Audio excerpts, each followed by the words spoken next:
नमस्कार दोस्तों, मैं सम्राट अमर और आज का हमारा टॉपिक है म्यांमार राजनीति से जुड़े मुकदमों में फांसी सूकी।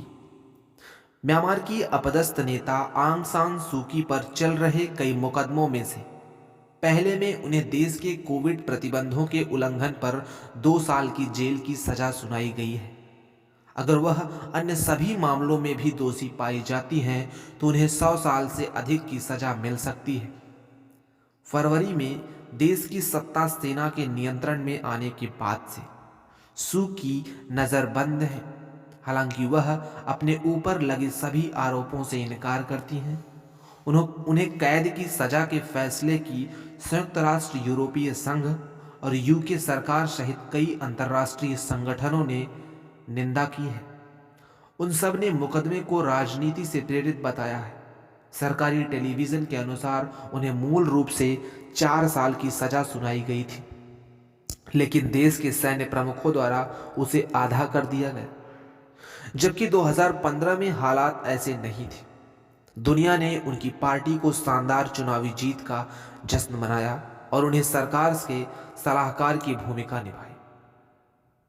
उन्हें 2008 में सैन्य जुंटा द्वारा देश के संविधान द्वारा राष्ट्रपति पद पर कब्जा करने से रोका गया था, लेकिन अंतर्राष्ट्रीय स्तर पर देश की पहली नागरिक सरकार में सत्ता के केंद्र के रूप में स्वीकार किया गया था। इससे पहले वर्ष 1989 से 2010 की अधिकांश अवधि के दौरान घर में नजरबंद रहने के बाद national league for democracy NLD party का नेतृत्व करने वाली आंग सान सूकी की चुनावी सफलता को व्यापक रूप से उनके महत्वपूर्ण क्षण और म्यांमार में लोकतंत्र के लिए एक प्रमुख अवसर के रूप में देखा गया।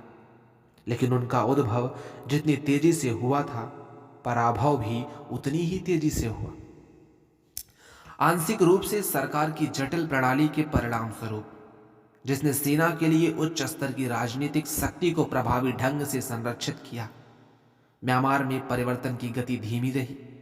अधिकारियों को दीर्घकालिक अलगाववादी विद्रोहों का भी सामना करना पड़ रहा था और 2017 में पश्चिमी रखाइन राज्य में रोहिंग्या मुसलमानों के खिलाफ एक सैन्य कार्यवाही में हजारों लोग बांग्लादेश भाग गए।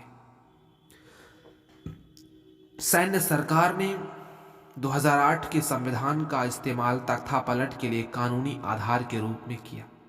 सरकार के इस फैसले की विश्व स्तर पर तो आलोचना हुई ही, आंग सान सूकी और उनकी पार्टी के अन्य सदस्यों के मुकदमों की अंतर्राष्ट्रीय और घरेलू स्तर पर भारी आलोचना हुई। अदालती कार्यवाही जनता के लिए बंद रही और उनके वकीलों को सार्वजनिक रूप से बोलने से प्रतिबंधित कर दिया गया है। इसलिए प्रक्रिया अत्यधिक अपारदर्शी बनी हुई है।